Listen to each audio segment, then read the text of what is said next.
live radio, local podcasts, the Frederick Podcast Network at listenfrederick.com.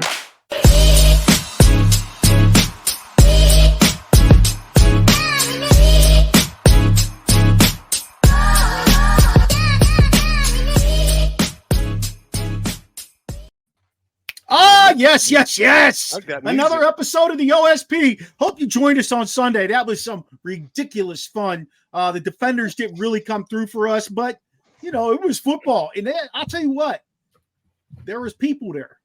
There was people there, and that's a nice stadium. Go ahead, Gene. Go ahead. Tamu is doo-doo. Yeah, he is. Yeah, he is. I was hyping him up. I was like, so. Yeah, we all did. But this ain't about Tamu. A sense of optimism comes over every NFL team after the draft happens. You guys know that. Every analyst paints a great picture of the latest and greatest rookies that each team selected. And let's face it, everybody thinks winning the Super Bowl seems to be a realistic possibility for each team in every division. Is it really, though? Come on now. Come on. Our guest this evening is Sports Illustrator and Pittsburgh native writer Noah Strackbein. He'll be on a little bit later in the show. He's going to help us dissect how things unfolded.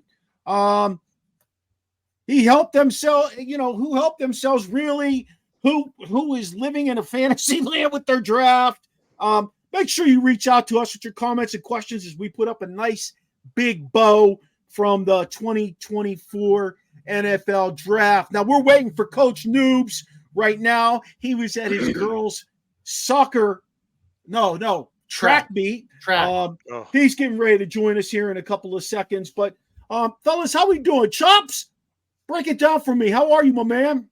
Man, I'm good. I mean, I didn't get into the draft like you guys did, but I'm excited for what the Steelers did in the draft, reading everybody's comments, but I was optimistic even before the draft with the moves they made. But I'm ready, Freddie. Hey, there's our guy, Daniel, man. What's good, Daniel? Thanks for joining us on another Tuesday night. Always love to see you as part of the crowd in attendance and chiming in. Dan the man. TC. Hey, T-Sizz, you were pretty calm on Sunday. You feeling okay? I was feeling just fine. No more whiskey. NMW. Winning solution. No more whiskey. No more whiskey. Sheen, you didn't enjoy the game, did you? I did. It was okay. I mean, it wasn't, I thought it would be a lot better, but it was. You see why those guys are second-tier professionals. Other than like maybe Hakeem Butler, you see why those guys are second-level professionals. Right. I did think Hakeem Butler was. He looked good. Well, at the end of the day, he was head and shoulders above everybody. Right. I think about the company, the atmosphere. Yeah, and just hanging out, the fanfare was really fun. I mean, but there were a lot of passes where we were like, "Why isn't he throwing it to the first read? He's wide open." He did. Tim who did it. The first read. It was that linebacker going to the flats. Yeah.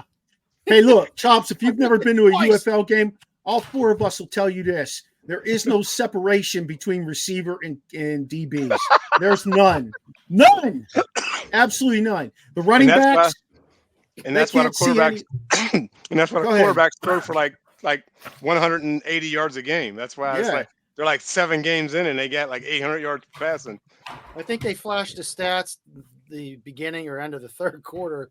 It's like 137 yards total offense for the defenders. I was like, let me ask you this: they forgot to raise the shield. They didn't bring the shield. Is there effort? Effort? Some. I'll tell you this, Maradei and I could have played left tackle and blocked a little bit longer than the guy did for 58 or whatever his number was. Number 58 was bad. He was bad, Chops. Chops, I 100% guarantee you I could have done a better job on that DN. I promise you. Hey, Chops, he did a lot of hay blocking. You know what hay blocking is? Okay. He gets past the quarterback. A little hay. Yeah, I thought it was called lookout block. Yeah. There's all kind of names for it. Whatever you want to call it. He did that shit all night. Woo! He was a swinging gate. He didn't realize the gate didn't swing that way. Yeah, no lock. Hey, I'll tell you what though, Chops. The most the guys that stood out the most were the D line. The D linemen, they got off the ball pretty good. Yeah. They shut down the run game. On both sides of the ball, the D line was pretty solid. I'll tell you this too: the freaking running backs have no vision. That's why they're playing the UFL. None. So what y'all think? Go ahead. I know it was only one game. I get that. Do you foresee? Do you think you saw many players on Sunday that are going to be on an NFL roster? One. No. I got Maybe. one. Hakeem Butler. You remember him, Chops? No. Steelers signed him, last summer or the summer before? Big 6'6", kind of big receiver. He looked just completely different out there. He looked like they stuck an NFL player on the UFL team. There you go. That's how he looked. Do you think McCarron makes his way back on his roster? No, man. First of all, he's 33 years old. Okay. If that's how a 33-year-old plays, it was in the NFL, that's trash, man. That's trash. Man. He was trash. That looked like me playing steady quarterback on Turkey Bowl or something. Yeah, but to be up front, I mean, to be frank, the offensive coordinator from the DC team was bad too. Though he was bad. There was no the plays. Bad. The play calling was just meh. Yeah. It was like Matt Canada calling the plays for the DC defenders, Chops. Basically. That's what it was like. Yeah, great. Seriously. They're down 14. Okay. They're down 14. Complete the pass, first down. Complete the pass, first down. Then they ran the ball 4 straight plays and turned it over on downs. What the hell was going on? We didn't see any of the fun stuff. There's no motion. They didn't do any kind of motion. I mean, it was so basic. It was bad. It was. And listen, I'm gonna tell you, I'm not an X and like these guys were X and O's. I'm just I can watch and I could tell. I was like, this ain't it. This is not it. Oh, my favorite. Chops. We're sitting there. Did you guys already tell him? Did you tell him? Rashid? We're sitting there. And Rashid's like, oh, they put Butler next. Here comes the fade. The fade. They throw the fade. Game over. He's like, game over. Sure enough, they throw the fade. 80 yards. 80 yards. Touchdown. Okay. 80 yards. 80. I get it was only one game. I get that. Do you see from your limited experience, will this league last longer than the XFL and or USFL? Yeah, they'll put it in place too. You'll see as time goes along, you'll see better athletes. You'll see long-term training out of these guys. These guys inevitably will have a camp that's viable. They'll have off seasons that are viable. They'll put a system in place now that they've merged the two leagues. I think part of the problem was you had the XFL and the USFL, and then you played 2 different seasons. Now that they have one league that's kind of got an eye on it from the NFL, I think they'll put together a year-round league that will have the promotion, some money backing it, so to speak, from the NFL.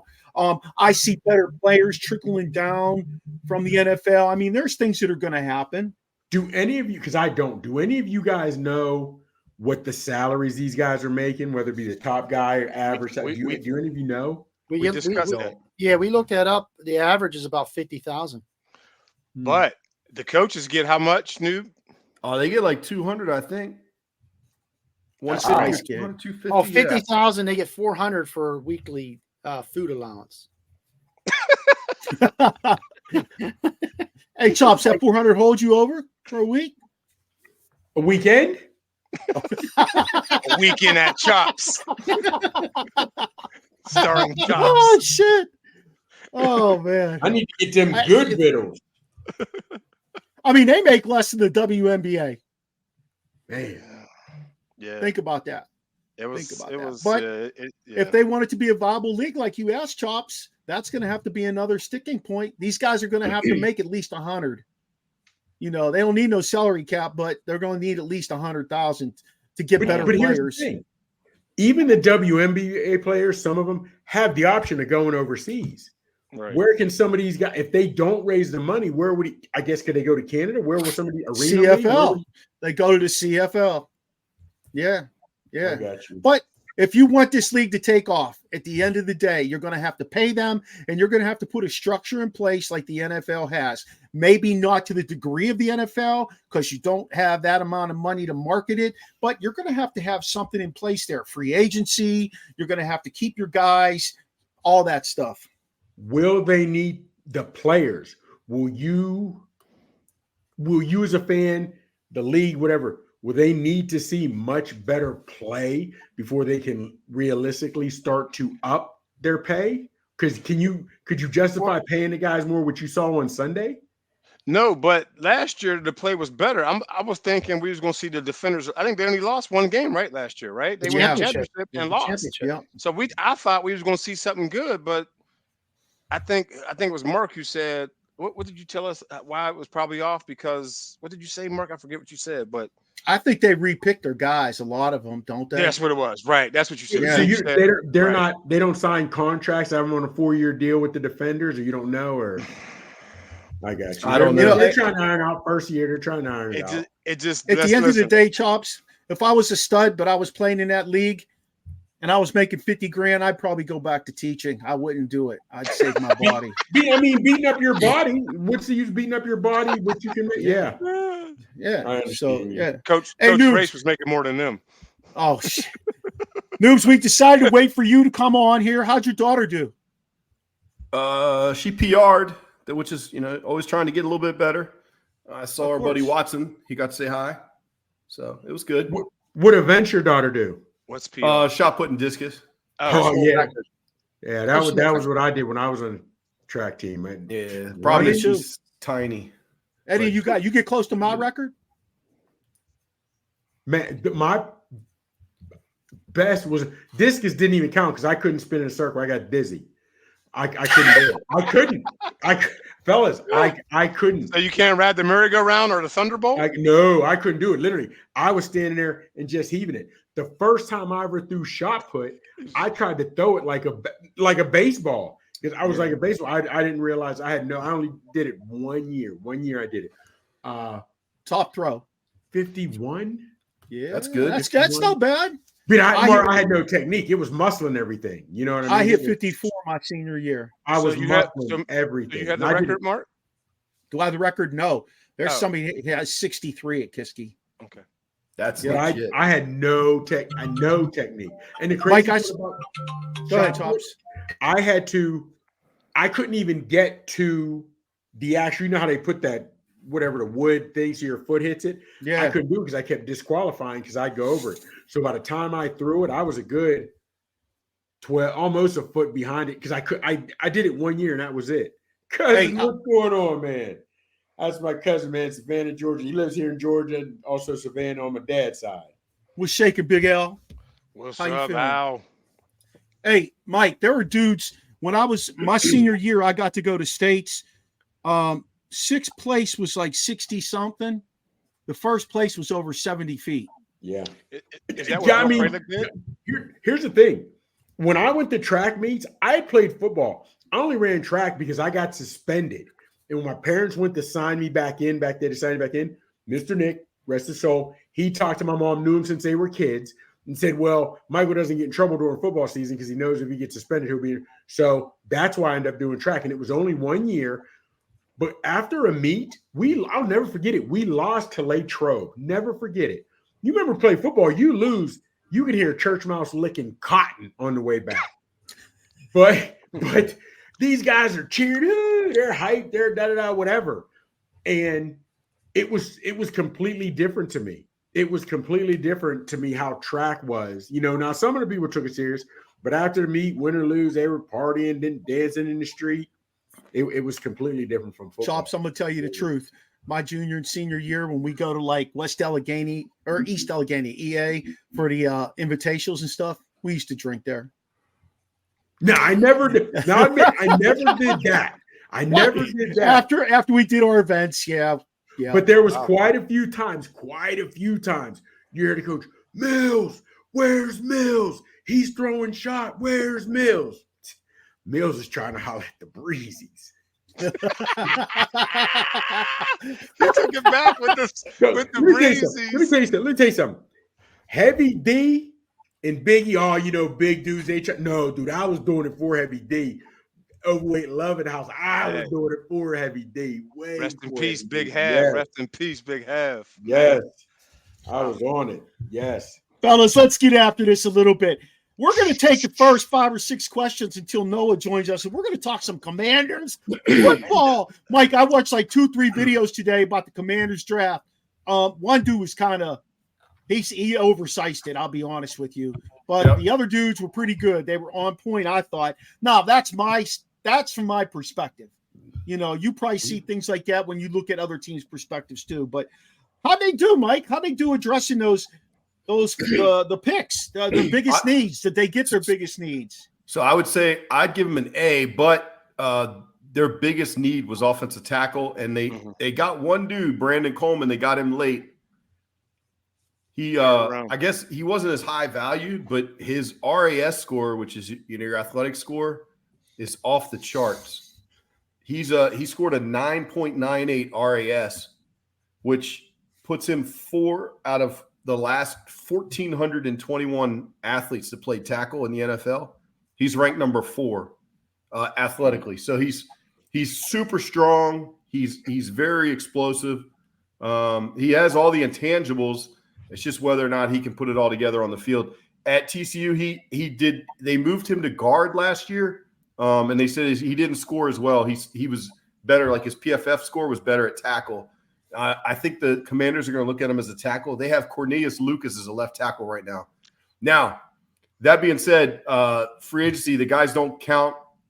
Are they somehow it opens up today where they something with the salary cap, them not counting or something like, it doesn't count towards your picks or something, your future picks, if you pick up a guy now, whereas previously it did. Okay. So they may go in free agency. You can go to almost August and have you can be at or over the cap now. Right. You don't have to trim it down until just about a week or so, 2 weeks before the season starts. So that's kind of a luxury for some guys. You know, some teams that like to manipulate that shit like they do in the NHL. Mike, I heard a guy say today that the reason they waited, and I thought this was pretty legit when he started talking about the picks they got. They had Jaden Daniels, and then they had 3 number 2s? Yeah, 3. So they moved up to get that third number 2. Okay. They swapped with Philly because remember Philly moved up. So Philly moved up I can't remember what it was, 9 or something. But then Washington moved up. They swapped second and third round picks. So the strategy that Washington had basically was to get the best athletes on the board that they can fit into their system before they start looking for that tackle. Who had the intangibles? Almost every one of their guys was a team captain. I think 7 to 9 of them were team captains. And they say character-wise, they're all guys you can count on. Like they did a lot of research and they're all guys that like led workouts. They do all the things you ask a player to do. There's no guys that they picked who are like me guys. Jaden Daniels, you're not sure yet, but the other guys are kind of like, you know, they're like team first guys. They're studs. They work their ass off. They're kind of guys you want to work with. So I think in that aspect, I'm excited about what they got.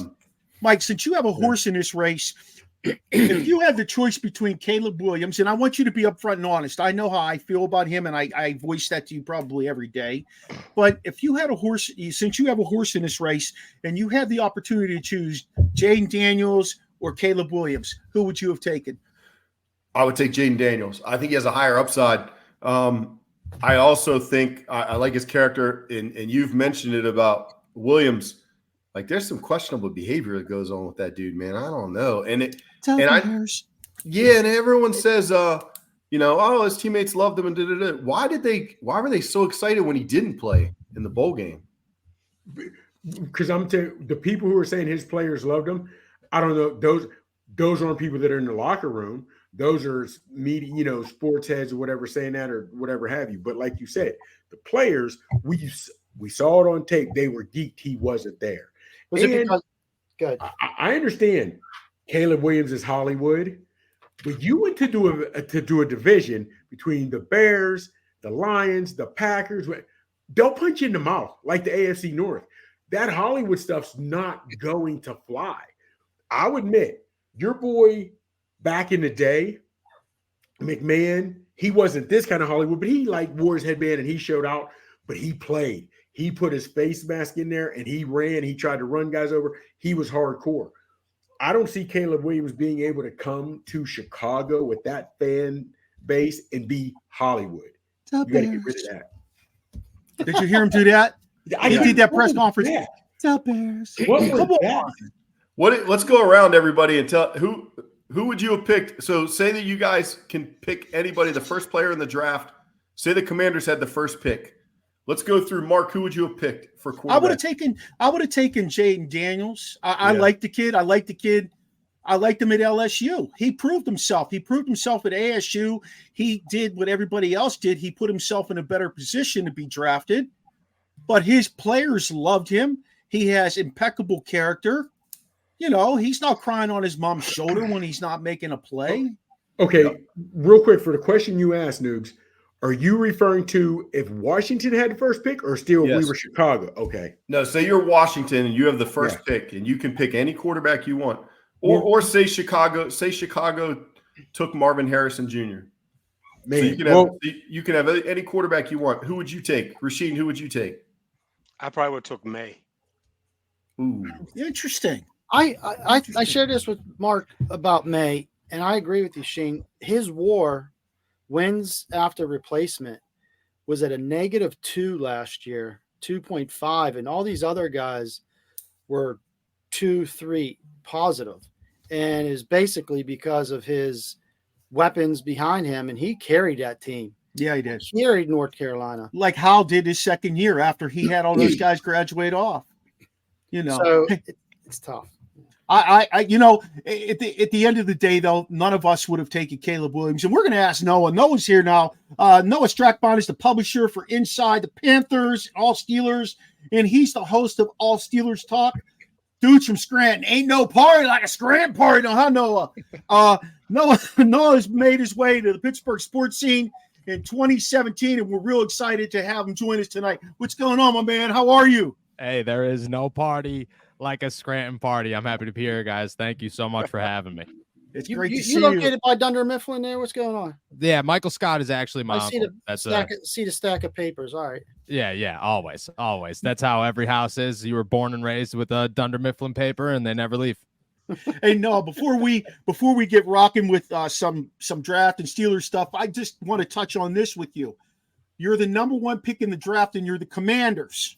You've got Caleb Williams on the table and every other quarterback. Who are you going with?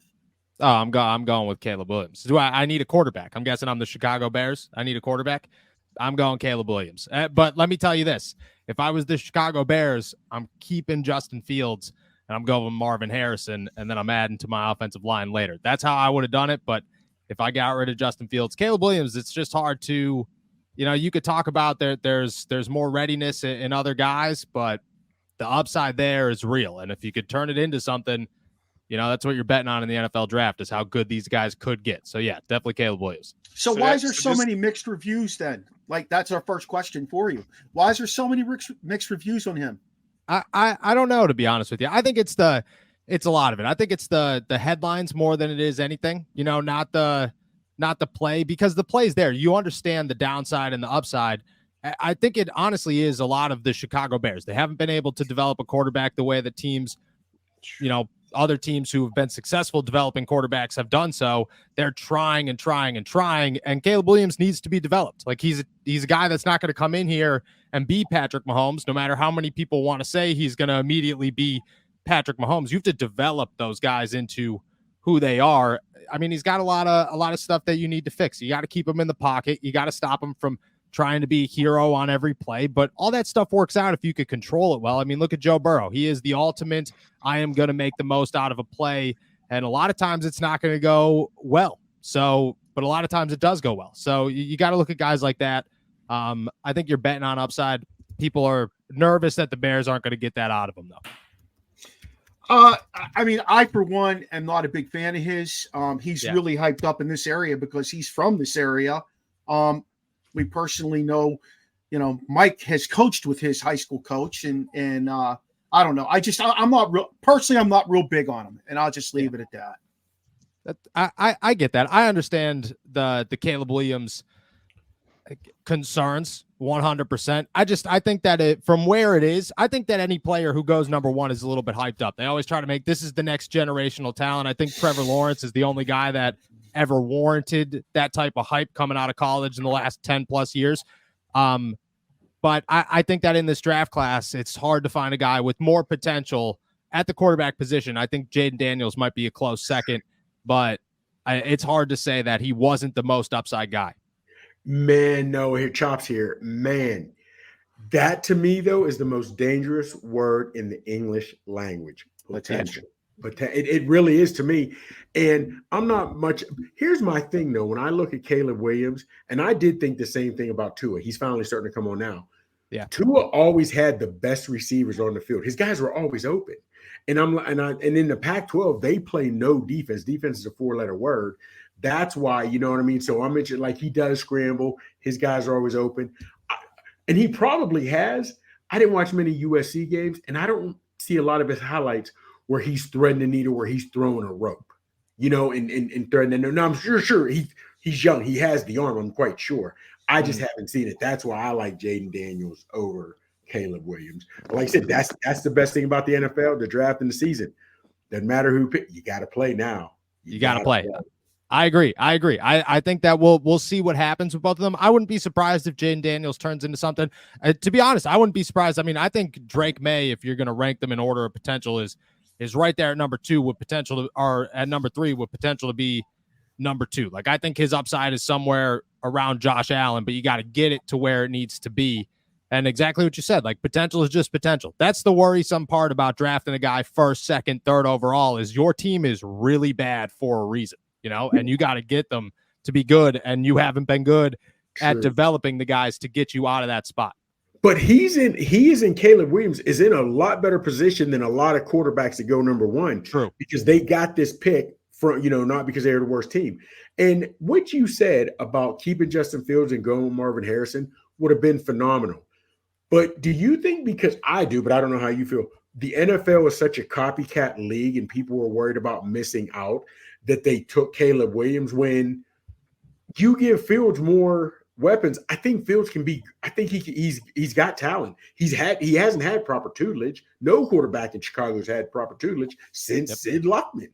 Yeah, very true. Very true. I actually have my uncle's a big Bears fan. He calls me all the time about this. He's been saying it all offseason. If they trade Justin Fields, I was very excited to give him a call and say, hey, they traded Justin Fields. It happened.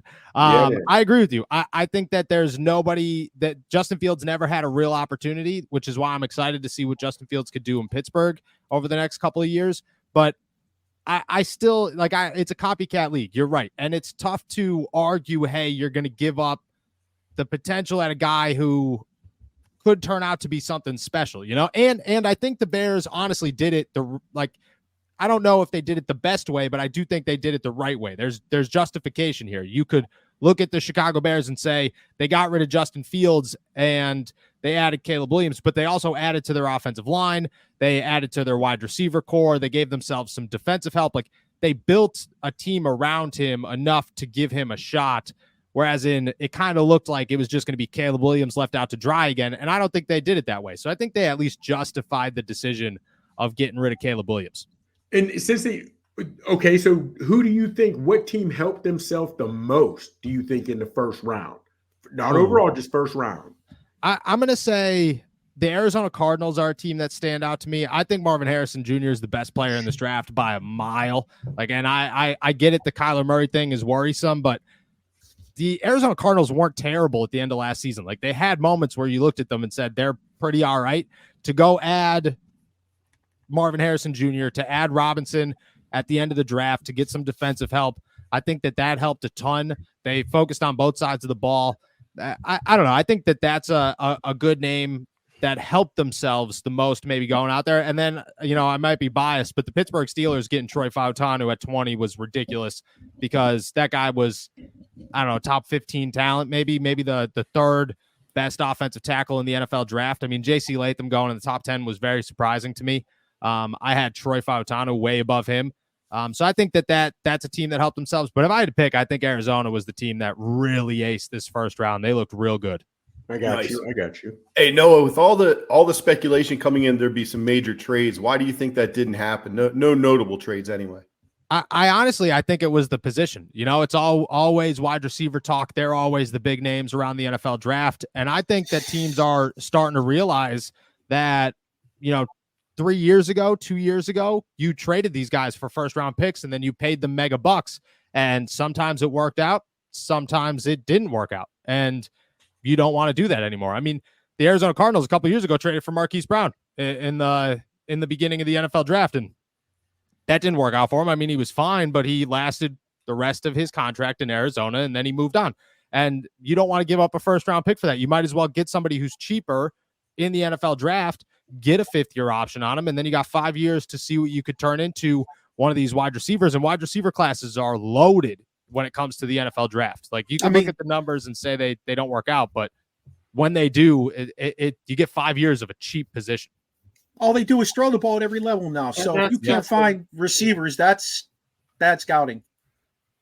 Yeah, I agree. I think that, Mike Tomlin says it all the time, and I've heard a lot of scouts say it too. Like, you start recruiting or scouting wide receivers like in high school, really, when they're playing 7-on-7 ball, and you get that much exposure to just their route running ability and their usage of their hands and so on and so forth.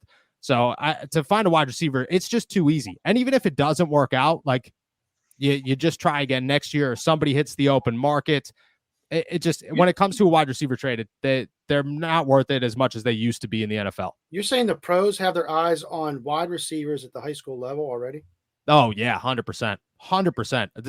The evolution of 7-on-7 is massive. Like the fact that wide receivers and cornerbacks get so much exposure so early going to these camps. And I mean, these camps are all over. Like Cam Newton's is the big one right now. Everybody wants to talk about it because, I mean, it's Cam Newton for first off, so it's big in general, but then it's making headlines for fights or whatever. But that does so much good. Like that camp is one of many that give these guys so much exposure and have NFL eyes on them already. I'm not saying that they stop there. They obviously go all the way through. But you could talk to a lot of guys, a lot of coaches. And if you listen to their interviews after they draft guys, especially at the wide receiver and cornerback positions, they're talking about, I knew this kid back in high school. I was watching him back when he was wherever, because that's how much exposure they're getting. And that's how it's just the 7-on-7 camps. Like you're literally playing football year round and people have their eyes on you. No, second part to that question. So rumors are possible the 49ers are looking to dangle one of their receivers. Are there any trades do you think could happen moving forward?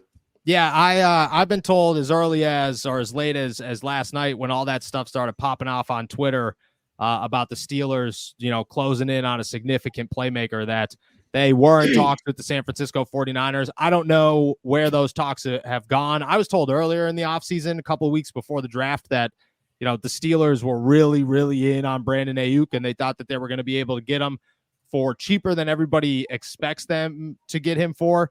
So I would expect that move to happen. I don't know if it's Ayuk. I don't know if it's Deebo Samuel, but I know that they've been talking, and it's the 49ers side of things. They want too much for their wide receivers. If that doesn't work out, I think it could happen closer to training camp. I think once the 49ers find themselves in a position where they aren't able to lock up Brandon Ayuk and Deebo Samuels for long-term deals and afford both of them, they're going to have to make a move. I think that's when it happens. But yes, if I had to say, are both of those guys on the San Francisco 49ers in 2024? I highly doubt it. What's up, Noah? It's the Dream here. I need to know who you thought was the biggest winner and the biggest loser. Oh, in the NFL draft, huh? Yes, I'm sorry. I should have added that. Yes, sir. I'll start with the biggest loser, because the biggest loser is an easy one. It's the Buffalo Bills, and I think they should be, dissolved from the NFL for letting the Kansas City Chiefs get that much better. Like I don't know how anybody sat there and was like, was that a good idea? Who was like, yep, let's make a trade with the Kansas City Chiefs and give them Xavier Worthy, because there's nothing more dangerous than Hollywood Brown and Xavier Worthy and Rashid Rice whenever he comes back and is available. And then you have Travis Kelce. Like that was just a wild move. And I think Keon Coleman's fine, but I don't think that he is Xavier Worthy. I think there's a totally different tier of wide receiver there.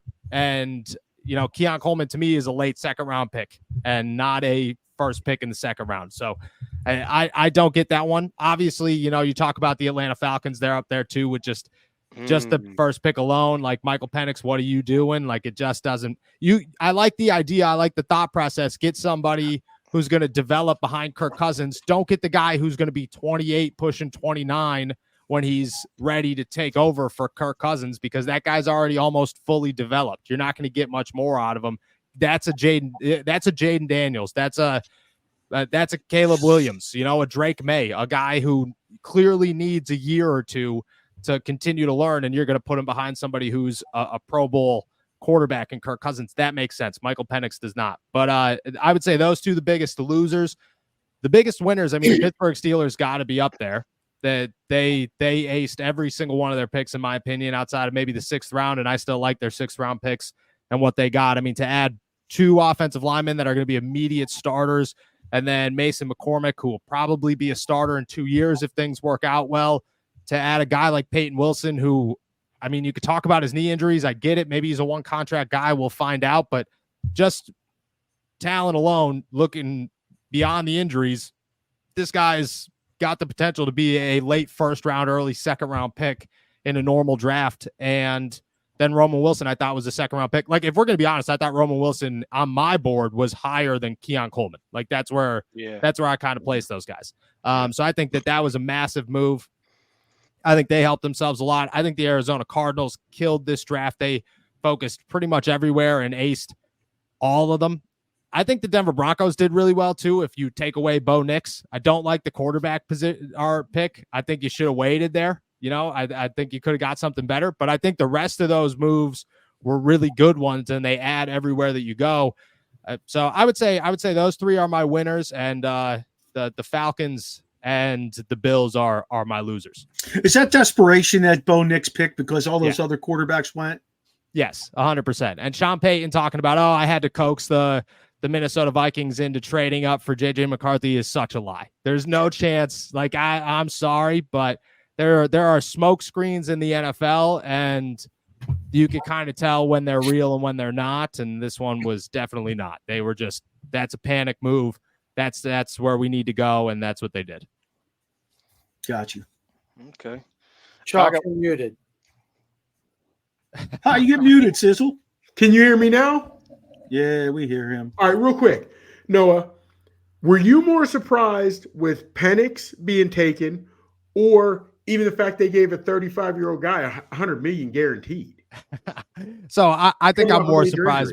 Yeah, that's true. Coming off an Achilles. I think that Michael Penix surprised me more. I think Kirk Cousins is a worth maybe not $100 million guaranteed. I think that was a little bit wild, but I think he was worth a big contract. I think Kirk Cousins makes you a Super Bowl contender. Like, I get that he hasn't gotten there. I get that he's not a guy he's not Aaron Rodgers. He's not, whoever you want to toss out there as a Super Bowl winning quarterback who immediately makes you a contender. But I think he's got the potential to get you there. And I think Atlanta's a much better team than how they look. Like, I think last year the quarterback play was so bad that it really did hold them back, and it limited everything you could do, and that's why they struggled. I think Kirk's worth money, not that much money. I don't know anybody who is worth that much money who's over the age of 30, but that's not bad. And I thought, because you mentioned name Aaron Rodgers, I think because of what the Falcons saw happen, and they are better than people give, their record shows. I think they're better.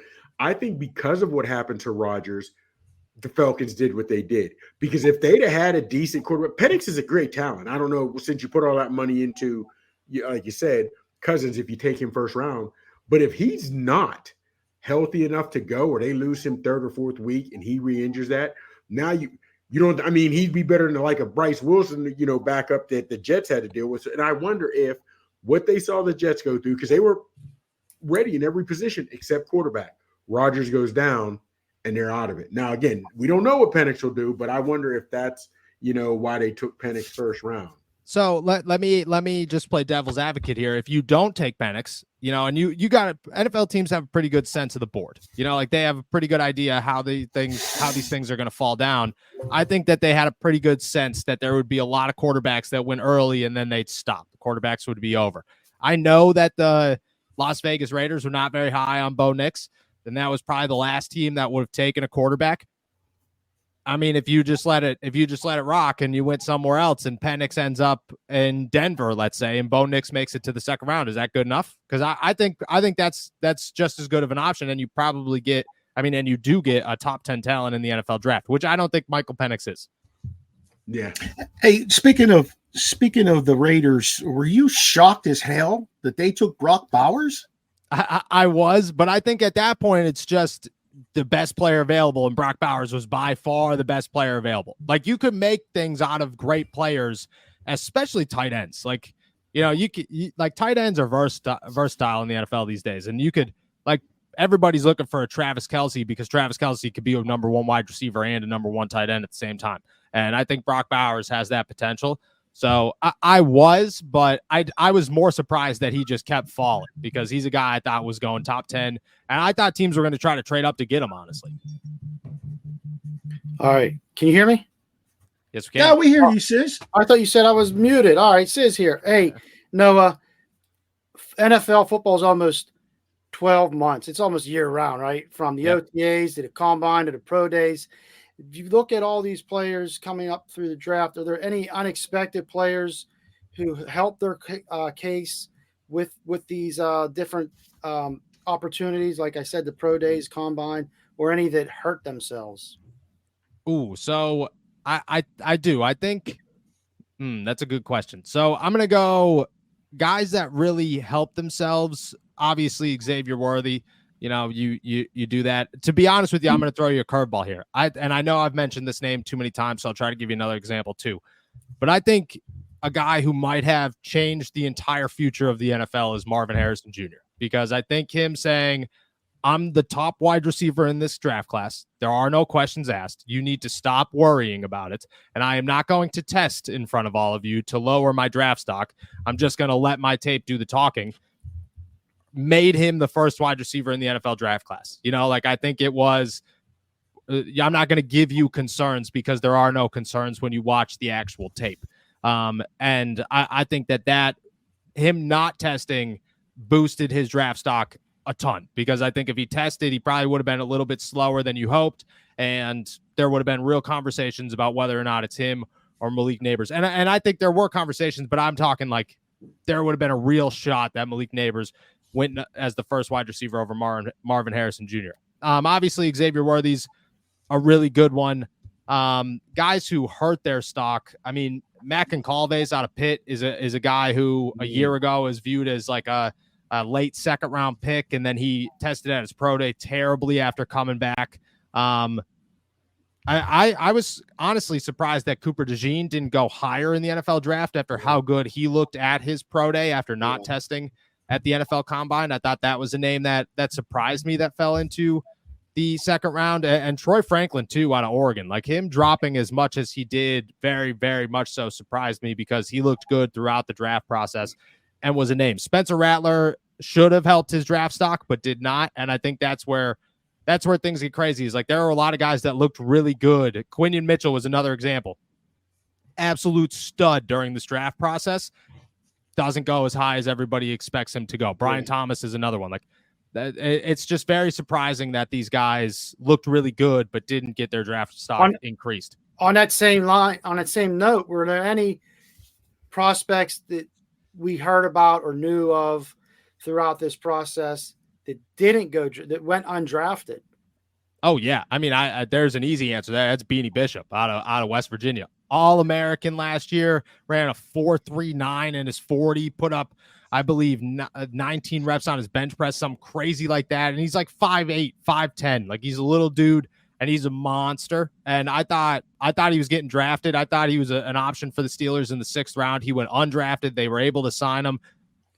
Shocking that they were able to sign him. I did not expect him to be available. The other name that really stands out there is Dylan Johnson out of Washington. That dude was a monster this past season, like crazy monster, like able to catch the football, able to pass block, able to run block, able to, run the football up the middle, work the outside. Like I get he dealt with some injuries, but when he was on the field, he was really, really good.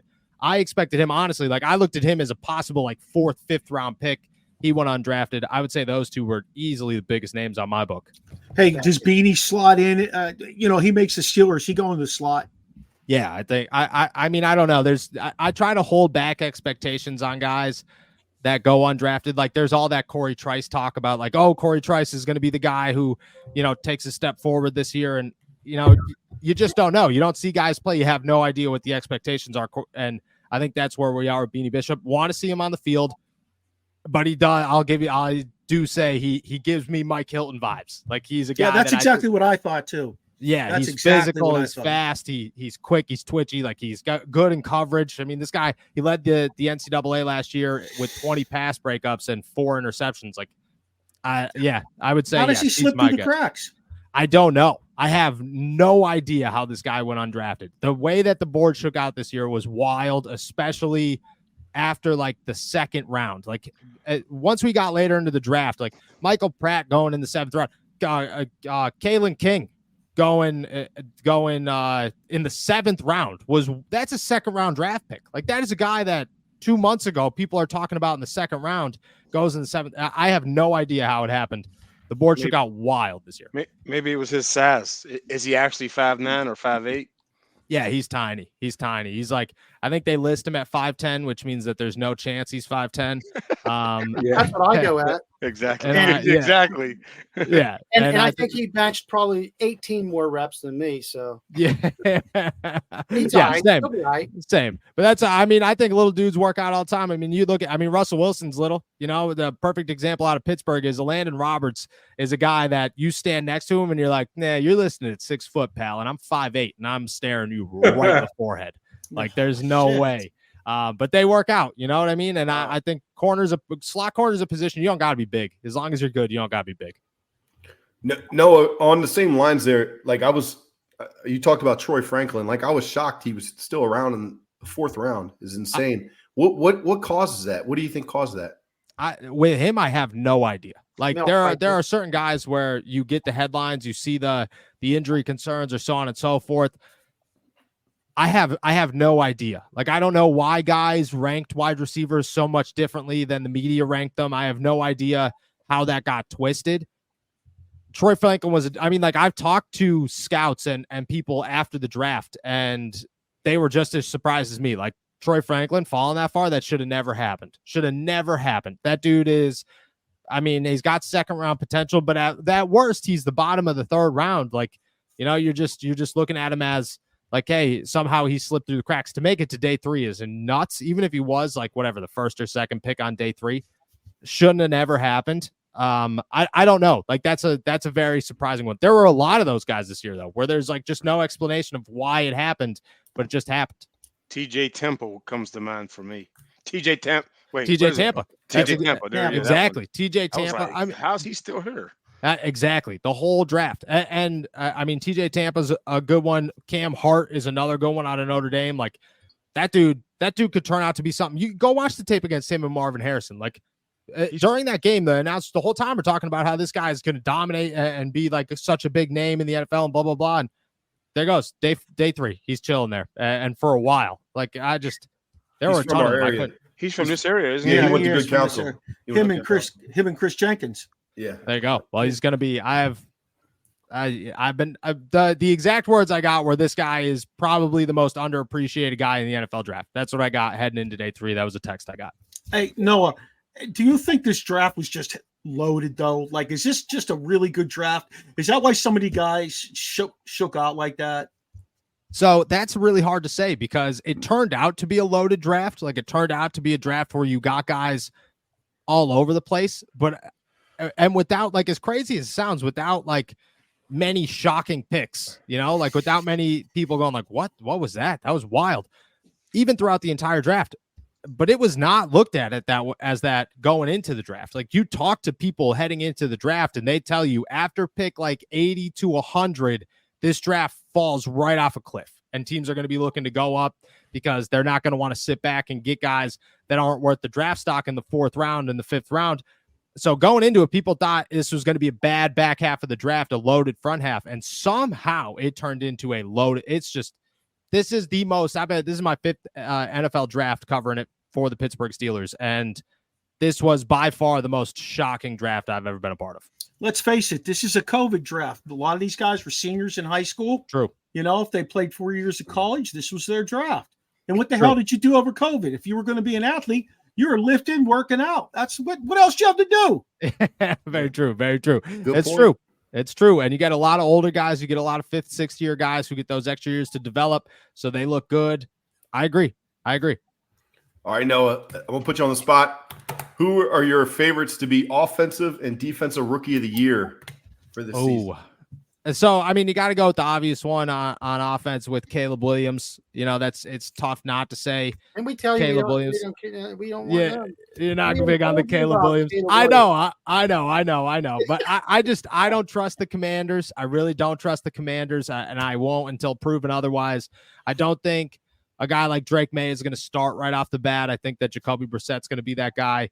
You know, you could look at wide receivers, but that's a little tougher. If I had to give you like an off the wall one, Bucky Irving is a name to watch. I think that dude is good from Oregon. Oh, he's a stud. That dude is so good. He's so fast. He's so physical. Like, I think Bucky Irving's going to be a monster. And in Carolina, I don't think they're going to be very good, but I think that he could be like a, all around kind of utilized running back.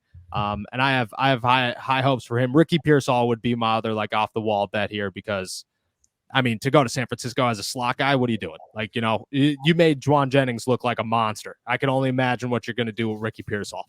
And that's no disrespect for Jennings. I think he's good, but he is no Ricky Pearsall.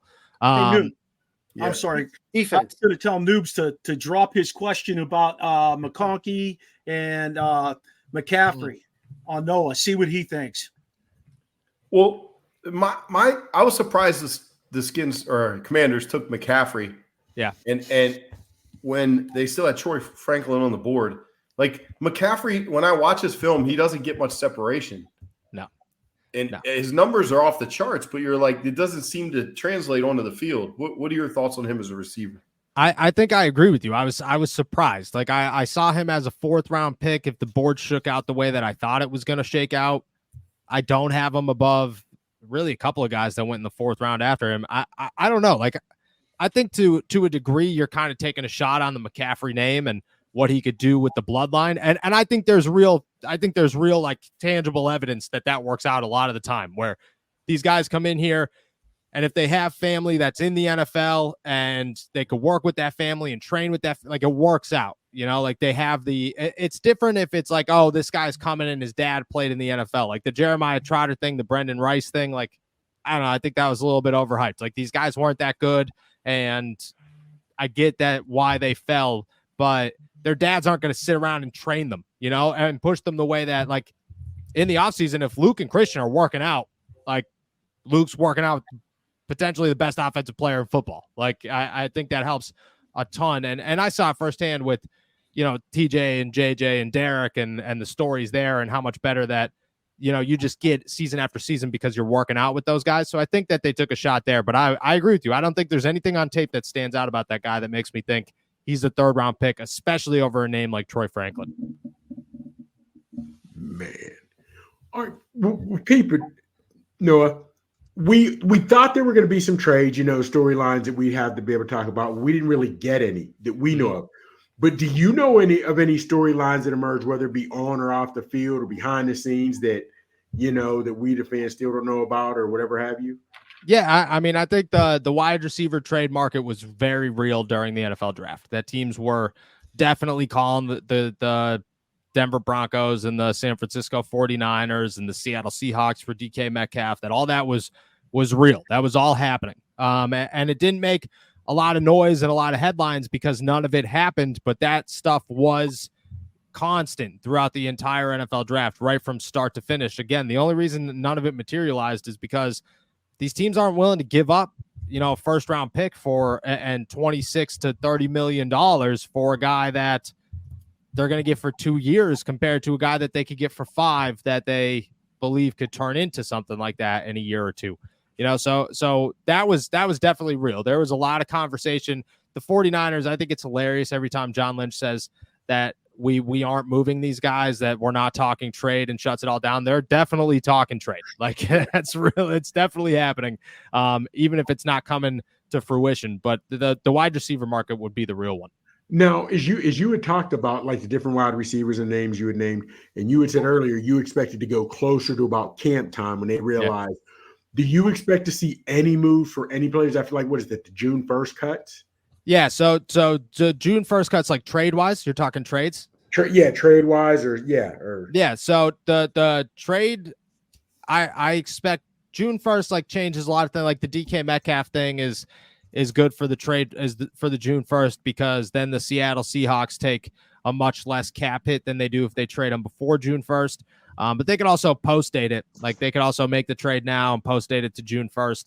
So I do expect somebody to get moved. Like, I don't know what name it would be. I would say that the 4 or 5 now that we've been talking about in Ayuk, Samuel, Cortland Sutton, and DK Metcalf, those are the names that are certainly up for grabs. And I do. Like, I don't know what one it's going to be, but I expect one of them to get moved.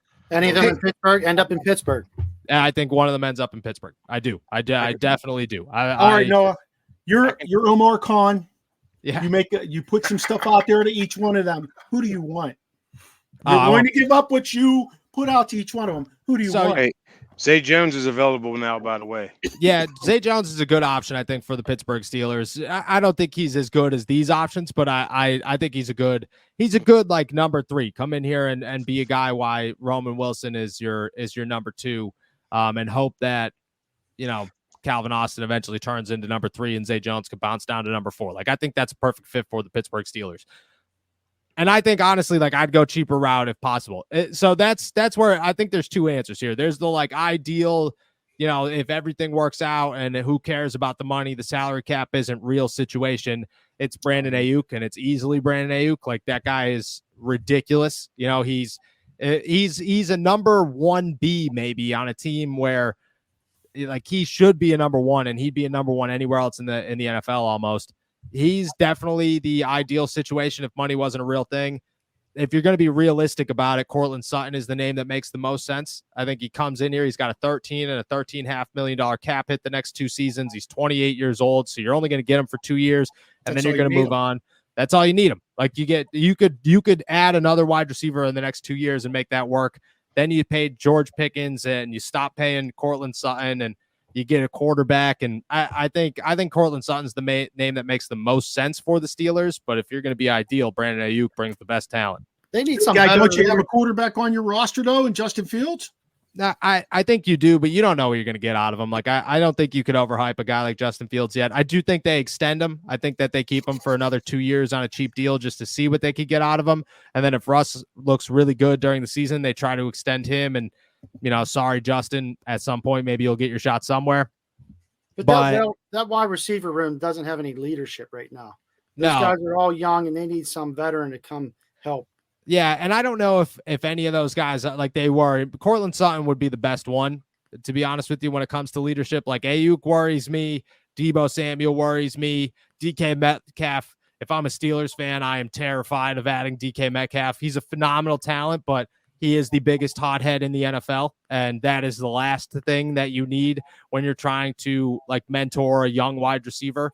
Because I think off the field, DK Metcalf is a great leader and a great, I've heard nothing but good things. But on the field, he tends to get flagged a lot, and that's not what you need as the Pittsburgh Steelers. I think that's why they brought Russell Wilson in, because and Arthur Smith, because you needed no nonsense, you needed true leaders, and they went out and got 2 of them. Yeah, and it's so evident because I don't think the leadership has been there for quite some time in Pittsburgh. I think it's moved on or retired. Yep, I agree. And I think they needed it, and they desperately needed it last year. Like, everybody could talk about Matt Canada, and that's why, he was gone because he stunk and he wasn't good at calling plays, so on and so forth. I agree with all that, but the real reason he left is because he completely lost control of that offense. There was nobody in that locker room anymore that he could lead. and Art Rooney and everybody had enough of it, and they let him go. I've got one more question for you, and it's a Steelers-oriented question. What's the real deal with Kenny Pickett? What happened? I'll tell you what happened was exactly how it went down. I think it was overblown. What people were saying and calling him out for not wanting to compete and so on and so forth. I agree with that, but I do think it was a little bit much. So Kenny was aware of the situation that they were talking with Russell Wilson. This is what I've been told. Kenny was aware of the situation that, they were considering adding Russell Wilson, but he was told that, they're bringing in Russell Wilson because they want two quarterbacks that they believe can lead them to the playoffs, him and Russell Wilson. That's where the conversation ended. And he was all for it. He was a true professional. Sounds good. I'm about it. Let's go. Then Russell Wilson gets signed, and Mike Tomlin lets Kenny know, hey, Russ is going to take the first snaps of OTAs. He's going to be viewed as the pole position starter. And Kenny was like, well, that's ridiculous. That's not what happened to me.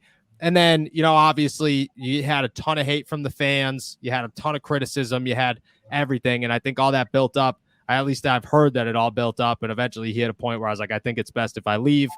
I'm not saying it's justified, but I think it was a little bit overblown to what it was made out to be. But that's how it all went down. And then meanwhile, the Steelers were like, okay, sounds good. If you want to leave, you leave. We'll call Chicago right now. We already had a deal in place before we signed Russell Wilson, and we put that on pause because we signed Russell Wilson. You want to dip, we'll get Russ, or we'll get Justin Fields. Volunteers, not hostages. Volunteers, not hostages. Right. And I got two of them. They don't have to order any more small gloves. And they don't, yeah. All right. Go ahead, Sizzle. I was going to say, 2026, where are we watching the draft party at Pittsburgh? In Pittsburgh, right on the North Shore, Shore. I fully anticipated coming to Pittsburgh. I tell Art Rooney every time he says anything about it, has a big smile on his face because I think he knows draft's coming to Pittsburgh. All right, we'll be there. How many rooms you got in your place? Yeah, we'll be up there. We're gonna bring what do we got here? 5? I don't know. Unless we're sharing beds, I don't think I can make it happen. Pause. Those are 2 pillows. We got 2 pillows. All right. We got a couple of floors. Last question, Noah. Trains and automobiles. Before you go, Noah, and you get to shout out yourself and tell people where they can find you. Last question. You said you had 5. You've been in 5 years as far as the draft with the Steelers. Yep. Colbert versus Kahn. Did Colbert leave us kind of empty? Because I went back and did all his drafts. And I think I said, I forget the number I came up with, but it was pretty bad. Yeah, it was pretty bad. I think I have it here, but go ahead. I'm listening. So I want to start off. I think Kevin Colbert's a phenomenal GM. I think he did a phenomenal work.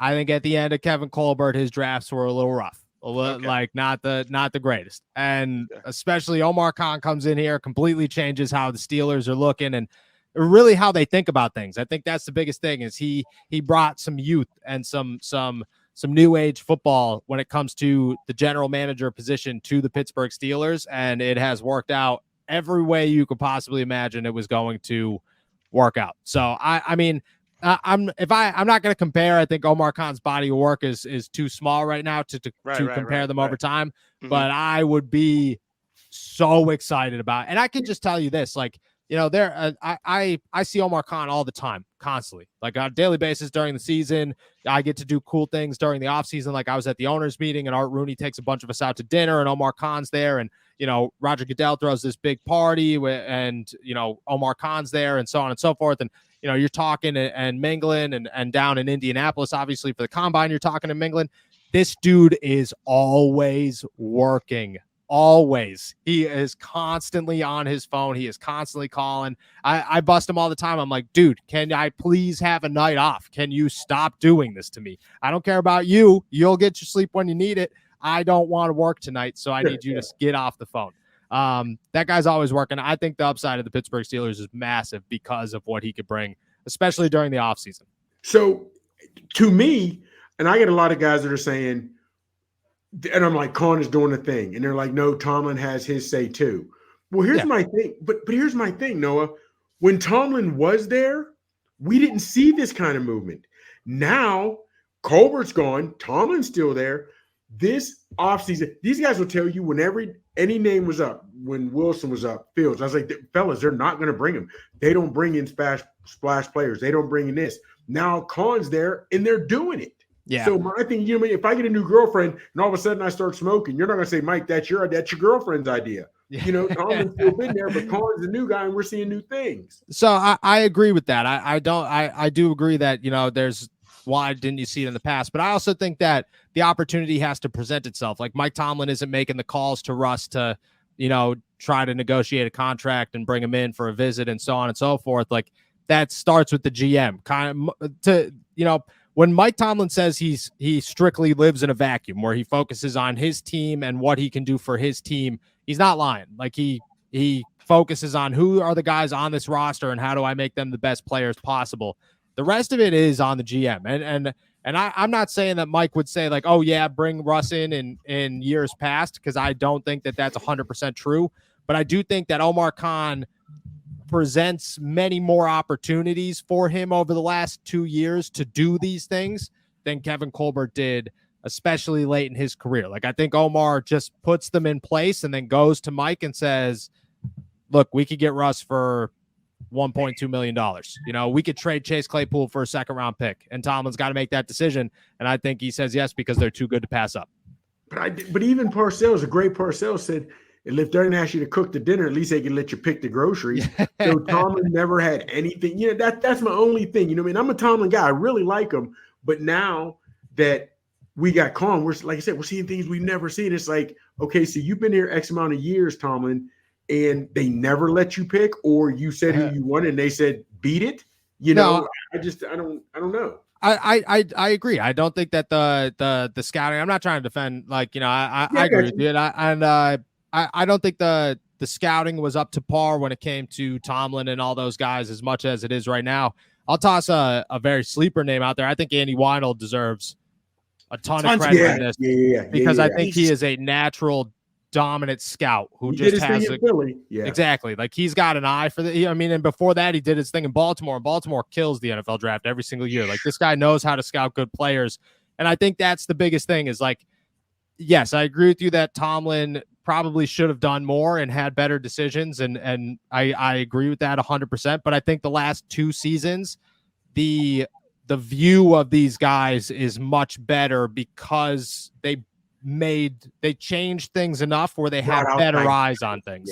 Yeah. They came into the current century. Hey, I want to do one more thing with you, and then like Rashid said, we're going to let you tell everybody where to find you. Cool. I'm going to give you a question, and I want you to give me either 1 or 2 word answers. Omar Khan, whiskey, beer, or wine? Omar Khan, whiskey. Okay. Nice. Mike Sullivan, Narduzzi, or Tomlin? Who's better? Tomlin. Who do you like better? Huh? Tomlin. Yeah. Funniest guy in that Steeler locker room? Oh, that's a good one. That's a really good one. Funniest guy in the Steelers locker room. I'm gonna throw you a name. Oh, I'll give you 2 actually. Is Pat Peterson one? No, Pat Peterson was funny. He was a funny dude. I will give him that. 2 guys in the Steelers locker room that are hilarious. The first one, sleeper, Rodney Williams, 3rd string, 4th string tight end. Hilarious.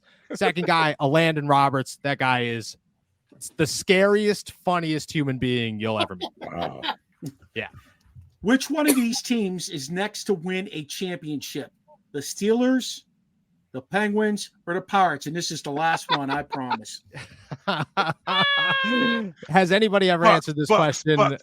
Has anybody ever answered this question? The Pirates? Has that ever been a thing? I don't think it ever will be a thing. I'm gonna say the Pittsburgh Steelers. I'll ride with you on that. Hey, the Pirates just lost 5-1. They had that ass handed to them out in Oakland last night. That was embarrassing. 2 hits. First play of the game, or first pitch of the game, they got a base hit, and then they only got 1 more against Oakland. It's a tough for the. You want to talk about con artists, whatever. The Buccos were con artists earlier in the season when they said, "Hey, look, we could score runs. This is great," and then no, they straight up lied to us. So not happening. It's been awesome having you here with us. Yeah, I'm going to track you down again to get you on here with us. We'll do something. We'll have you prepared to talk more football down the road, maybe a little hockey. Tell everybody where they can find you, please. Yeah. So you could check out the podcast at youtube.com/allsteelerstalk. And then you can check out all my work at allsteelers.com or si.com/NFL/Steelers. And then, check me out on Twitter, wherever at Noah Strackbein. I appreciate you guys. This has been a blast. No, appreciate having you on, brother. Yes, sir, Thanks guys. so Appreciate much, you. 2026. Yep. Take care. Go Steelers. Fellas, that was good insight on a bunch of fronts, and we didn't just keep it to Steelers. So that's what made me happy. We were able to spread it around. Noobs, I'm sorry we got some of those Washington questions cut off, but I think we did address some of the most important things, and that was your quarterback there in Washington, Jane Daniels. And just, to be honest with you, Noobs, their draft shows that they've had a complete change of mentality in Washington. That's a team to watch out for. I really believe you've got something going on there. Chops, I know you got a role. Tell everybody where they can find Chops. Man, come on now. You can find me you can find your boy Chops on Twitter at the Real Big Chops. I'm on the gram at Big Chops 79. I'm on Facebook by my government name, Michael Gregory Mills, MGM. You know where you find your boy. Listen to me. When you want the tidbits, come to the Original Sports Podcast. We're giving it up and we're letting you know where to find it.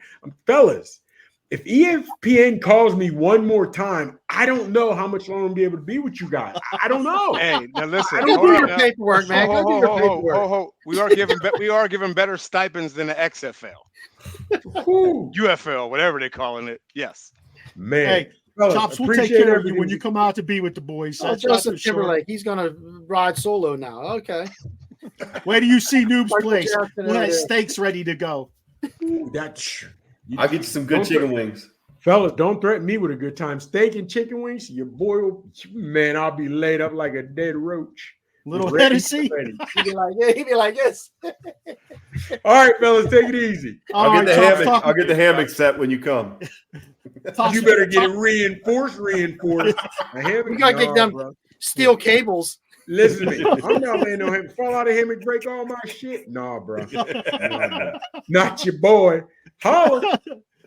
Hey, oh man, always a great time, fellas. Our next show next Tuesday, we're going to be with the Premier Lacrosse League co-founder, president, CEO, Michael Rabel. Yeah, Michael Rabel. I'm so excited to have Mike on. I'm so excited to promote some lacrosse.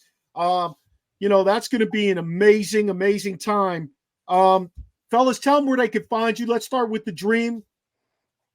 You find me everywhere. Next. He's on Facebook. He's on Instagram. He's easy to find. He's easy to find. Easy. Rasheen Hill. I'm on X and Instagram at Coach Noob. Same at One Young Terry. Yes, sir. Hey, connect with us here on the Original Sports Podcast by checking out our pod page, podpage.com, Original Sports Podcast with Mark Maradei. Like our Facebook page, join our conversation on Twitter, and also check us out on Snapchat. All of that is OSP with MM. Finally, we're on Instagram. A lot of TikToks lately. We've been pushing the TikTok. And we're on YouTube, as always, at Original Sports Podcast. A big shout out to our networks we're part of. We're in with Let's Talk Sports Network, Sideline Sports Network, ESEN, which is Elite Sports and Entertainment Network, and also Manning Media Network. You can catch us tonight. If you missed this show or only caught part of it, we're going to be on Roku. We're on Roku every Tuesday night from 9 to 10 on ESEN. Feel free to reach out to us with questions, comments, concerns. Give us a shout out once in a while. Send us a really nice email, okay? Please, at originalsportspodcast@gmail.com. My guy, Steve Medley, does our voice intro. Our guy, Charlie Hodgson, does our music. Chucky. Join us next Tuesday to experience the O on the Original Sports Podcast.